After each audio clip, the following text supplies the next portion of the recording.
Today we have a special guest in our studio, EBi.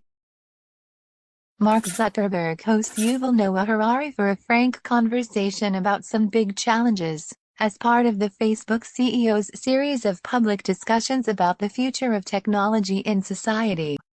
The overarching question they debate is, what are we going to do about the systemic problems of the current technological revolution?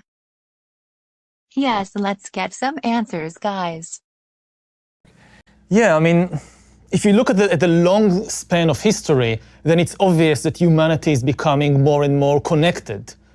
If thousands of years ago, planet Earth was actually a galaxy of a lot of isolated worlds with almost no connection between them, so gradually people came together and became more and more connected until we reach today when the entire world for the first time is a single historical, economic and cultural unit. But connectivity doesn't necessarily mean harmony. The people we fight most often are our own family members and neighbors and friends. So it's really a question of, are we talking about connecting people or are we talking about harmonizing people? Connecting people can lead to a lot of conflicts.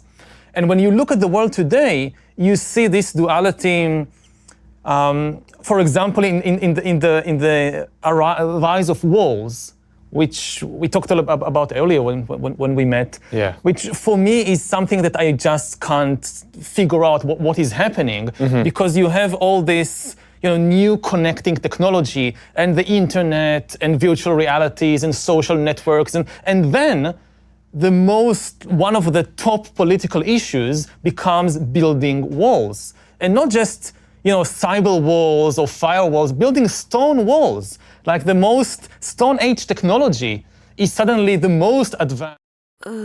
Yeah, what the fuck? Why are we building walls in the 21st century? Oh, let's talk about some AI smart boys.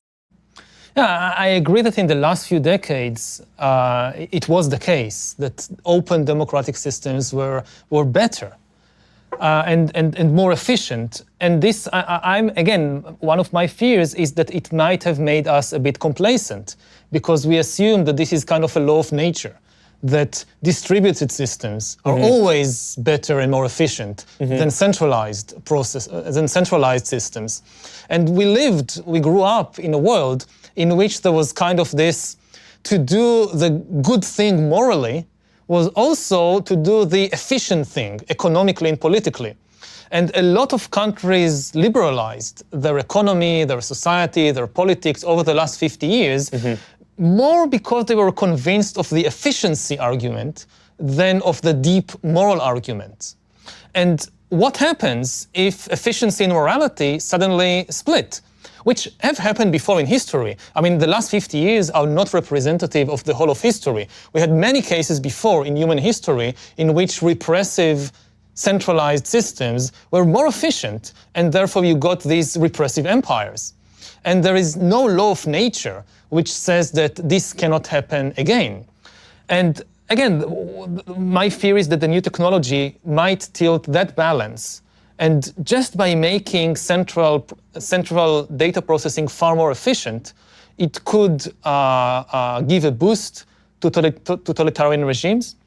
Also, in the balance of power between, say, again, the center and the individual, that for most of history, the central authority could not really know you personally, simply because of the inability to gather and process the information. So there were some people who knew you very well, but usually their interests were aligned with yours. Like my mother knows me very well, but most of the time I can trust my mother. But now we are reaching a point when some system far away can know me better than my mother, and the interests are not necessarily aligned.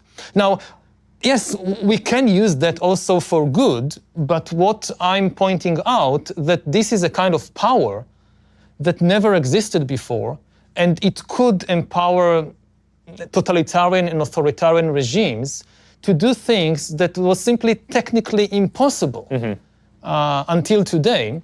Yeah. And you know, if you live in an open democracy, so okay, you can rely on all kinds of mechanisms to protect yourself. But thinking more globally about this issue, I think a key question is, how do you protect human attention from being hijacked by malevolent players who know you better than you know yourself, who know you better than your mother knows you?